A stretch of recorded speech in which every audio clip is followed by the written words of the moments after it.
हाय, मैं हूँ अंशु झा और आप मेरे साथ सुन रहे हैं मेरी ही लिखी हुई कहानियाँ। इश्क का रंग सफ़ेद, भाग 15। ईशान, देखो मैंने तुम्हारे लिए लड्डू बनवाए हैं। तुम्हें पसंद है ना? सुशीला जी लड्डू के डब्बे को लेकर ईशान के कमरे की तरफ आती है। अपनी माँ की आवाज़ सुनकर ईशान झट से तस्वीर के किताब के पन्नों के बीच छुपा लेता है और फिर से पैकिंग करने लग जाता है। सुशीला जी कमरे के अंदर आती है और लड्डू का डब्बा ईशान के हाथों में पकड़ा देती है। माँ, आप क्यों भाभी को परेशान करती रहती है? क्या ज़रूरत थी इसे बनवाने की?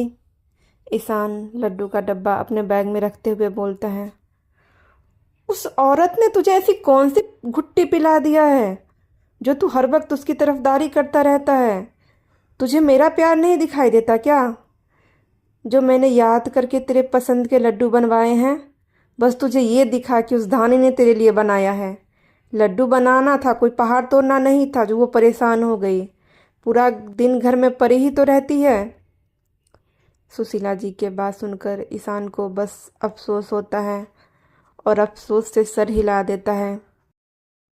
ईशान को समझ आ गया था वो कुछ भी कर सकता है लेकिन अपनी माँ को नहीं समझा सकता है।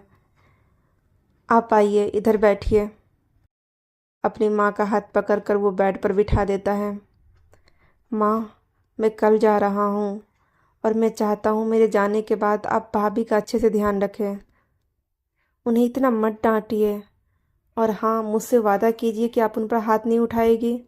उस दिन आपने हाथ उठाकर बहुत गलत किया था। उनके अंदर भी दिल है, उनको भी बुरा लगता होगा ना। वो जवाब नहीं देती है, इसका मतलब ये तो नहीं कि उन्हें तकलीफ़ नहीं होती है। और ये सिलाई का काम बंद करवा दीजिए ना। अब मुझे अच्छी नौकरी लग गई है ना, मैं सारी ज़रूरत और सबकी पूरी कर दूंगा। लेकिन प्लीज़ भाभी को तकलीफ़ देना बंद कर दीजिए। सुशीला जी गुस्से से अपना हाथ छुड़ा लेती है। मुझे भी कोई हाथ उठाने का शौक नहीं है, लेकिन उस दिन रंग लगाकर उसने पाप किया था, इसलिए गुस्से में मेरा हाथ उठ गया था। पता नहीं उस कनमुही ने तुम दोनों बाप बेटे ऊपर क्या जादू कर रखा है। हर समय उसकी तारीफदारी करते रहते हो। मैंने नहीं कहा उसे सिलाई करने के लिए, वो खुद अपने मन से करती है और खुद को व्यस्त रखने के लिए। अगर मुझ पर भरोसा नहीं है तो उससे पूछ लो। आपने कहा नहीं है लेकिन आपने रोका भी तो नहीं है ना। कपड़े भी तो आप ही ला कर देती है। हाँ, तो इसमें बुराई क्या है? 2 पैसे की आमदनी हो रही है, कौन सी खराबी है? तुम भूल गए लेकिन तुम्हारी घर में जवान बहन है। कल को शादी होगी, ब्याह होंगे, हजार खर्चे होंगे और हम जैसे मध्यम वर्ग के लोग हर बात को सोच कर चलते हैं। सागर रहता तो बात कुछ और रहती, लेकिन वो नहीं है अब। तो घर की सारी जिम्मेदारी हम लोगों पर ही है ना। सब कुछ हम लोगों को सोच कर ही चलना है ना। माँ, मैं हूं ना, शादी अच्छे से करूँगा। आप मुझ पर भरोसा रखिए ना। ईशान, मेरी बेटी राजकुमारी है, उसका ब्याह भी राजकुमारियों की तरह ही होगा और मुझसे जो बन पड़ेगा मैं उसके लिए करूँगी। तुम यहाँ की टेंशन छोड़ो और अपने काम और अपने नौकरी पर ध्यान दो। यहाँ सब कुछ संभालने के लिए मैं और तुम्हारे पापा है। तुम बस अपनी नौकरी पर ध्यान दो। अगर कुछ ज़रूरत है तो बता दो। सुशीला जी बात बदलने के उद्देश्य से बोलती है। नहीं माँ, कुछ भी ज़रूरत नहीं है। ठंडे कपड़े तुमने रख लिया? नहीं माँ, मुंबई में ठंड नहीं लगता है। ठीक है, तुम तैयारी कर लो, कल सुबह ही तुम्हें निकलना है ना, अच्छे से आराम करना। और हाँ, औरतों के घर में काम करने के लिए ही बनी है, इन कामों से वो घिस नहीं जाएगी, इसलिए तुम इतनी चिंता मत करो। सुशीला जी अपनी बात कहकर बाहर चली जाती है। ईशान उन्हें देखता रह जाता है। क्या करूं मैं जो भाभी को इन परेशानियों से बाहर निकल जाए और एक अच्छी ज़िंदगी जिए। मुझे उन्हें तकलीफ़ में देखकर बहुत दुख होता है। ऐसा लगता है जैसे भैया मुझे डांट रहे हैं कि मैं उनकी कहानी का ख्याल नहीं रख पा रहा हूँ। उस बेचारी के लिए तुम कुछ करना चाहते हो? कैलाश दरवाजे के उस तरफ से बोलते हैं। पापा, आप आइए ना। मैं जाने वाला हूँ तो आप सबको ध्यान आ रहा है मुझसे मिलने का। मैं आप सबको बहुत मिस करने वाला हूँ। कभी कभी तो मन करता है आप सबको छोड़कर ही ना जाऊं। हमारा भी मन नहीं है तुम्हें भेजने का, लेकिन क्या कर सकते हैं बेटा। 2 वक्त की रोटी इंसान को जो ना कराए, जो बिना मेहनत के हमारे थाल में मिलती नहीं, और उसके लिए हमें अपनों से दूर जाना पड़ता है। ये सब छोड़ो, आज तुमसे कुछ मांगने आया हूँ।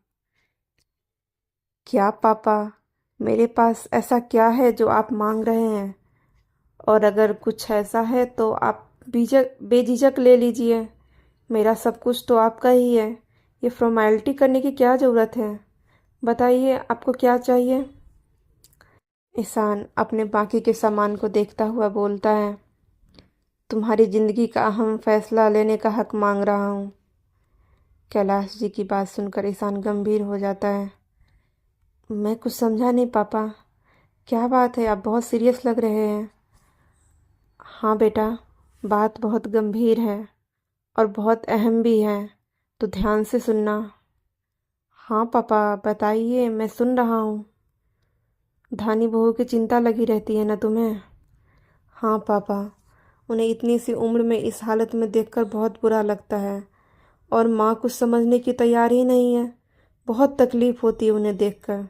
काश मैं उनके लिए कुछ कर पाता, भैया को कहीं से भी वापस लेकर आ पाता और उनकी उदास आंखों को खुशी दे पाता। ये मुमकिन नहीं है बेटा। जो इस दुनिया को अलविदा कह देता है वो कभी वापस लौट कर नहीं आता है। यही इस सृष्टि का नियम है। जो इस दुनिया में आया है उसे लौट कर जाना है, और जो इस दुनिया से चला जाता है वो कभी लौट कर वापस नहीं आता है। हाँ, लेकिन तुम धानी बहू के लिए कुछ ज़रूर कर सकते हो। कैलाश जी अपने अंदर हिम्मत भरते हुए बोलते हैं, मैं क्या कर सकता हूँ पापा उनके लिए? अगर मैं कुछ कर सकता हूँ तो बताइए, मैं उनके लिए कुछ भी करूँगा, ताकि वो पहले वाली मासूम सी भाभी बन जाए, जैसे वो शादी करके आई थी तब थी। वही वो भोलापन तो जैसे कहीं खोकर रह गया है। भैया के जाने के बाद तो वो तो हंसना भी भूल गई है। वो भोलापन, वो मासूमियत, उसकी हंसी, बस अब तुम ही वापस ला सकते हो। कैसे पापा? धानी बहू से शादी करके। ईशान के हाथों से लैपटॉप छूट जाता है जो वो अपने बैग में रखने की कोशिश कर रहा था। हैरान होकर अपने पिता की तरफ देखता है। पापा, ये कैसी बातें कर रहे हैं आप? भा भाभी भाभी है वो मेरी।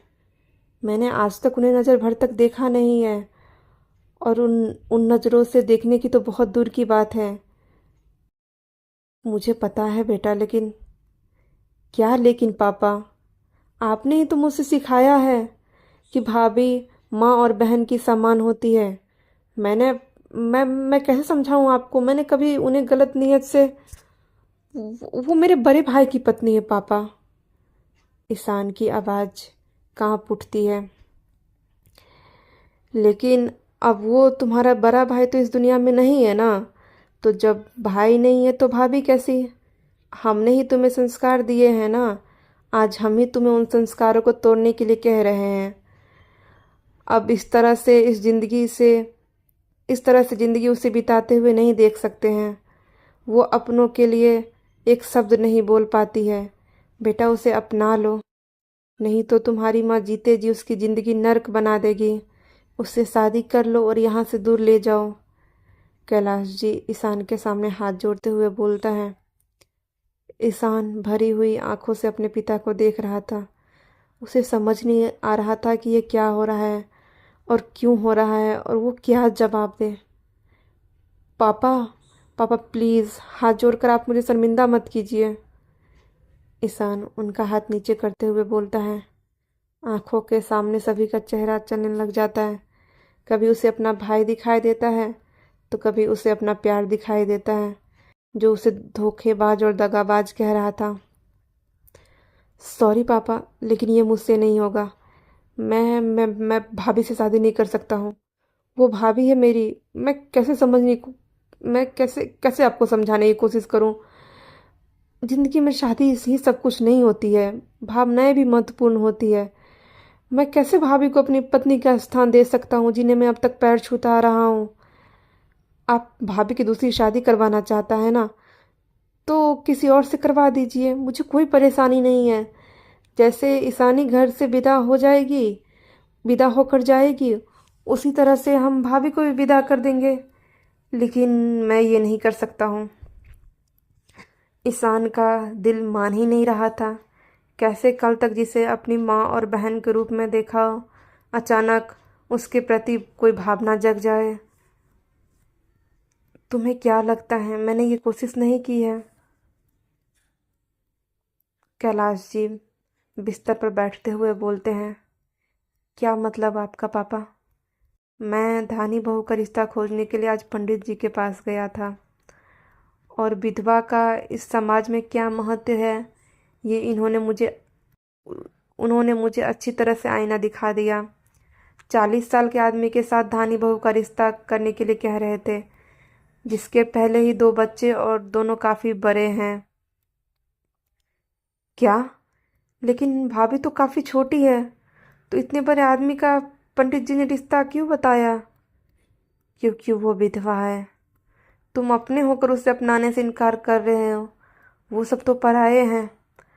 पापा आप गलत समझ रहे हैं। मैं मैं उस तरह से नहीं अब उन्हें इनकार कर रहा हूँ, वो भाभी है मेरी। मैं इसलिए शादी से मना कर रहा हूँ।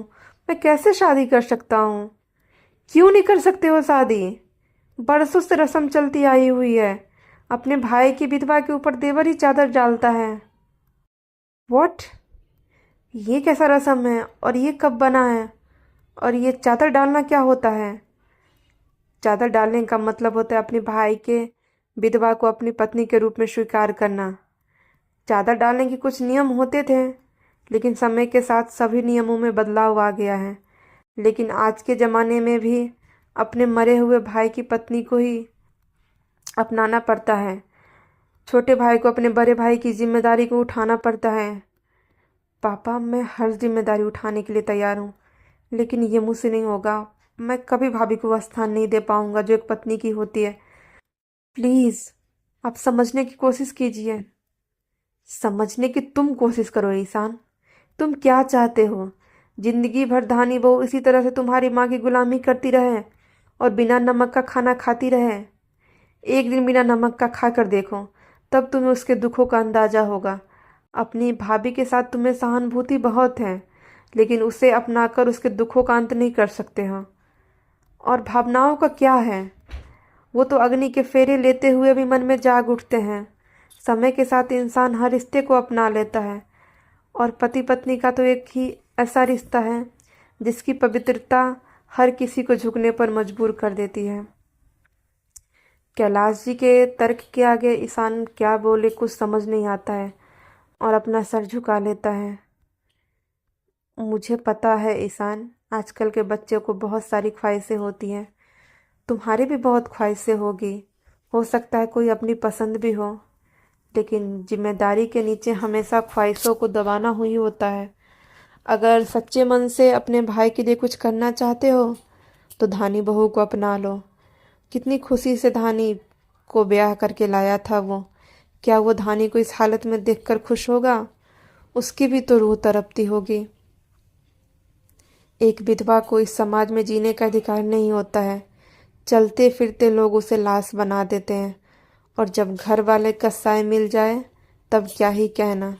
दुनिया से तो लड़ सकते हैं, लेकिन अपने पत्नी के सामने हमेशा हार जाते हैं। और कब तक उसके लिए लड़ते रहेंगे? जब उसके अंदर ये जुबान नहीं है तो हम क्या कर सकते हैं? जब तक वो खुद नहीं लड़ना सीखती है, हम उसके लिए कुछ नहीं कर पाएंगे। और जिस इंसान को बोलना नहीं आता है वो भला लड़ेगी कैसे? वो बहुत निश्चल और मासूम है बेटा। तुम ही उसकी ज़िंदगी संवार सकते हो। रखोगे ना मेरी बेटी, मेरी बात का मान? करोगे ना धानी बहू से शादी? ले जाओगे ना उसे यहाँ से दूर? कैलाश जी ईशान के हाथ पकड़ते हुए बोलते हैं।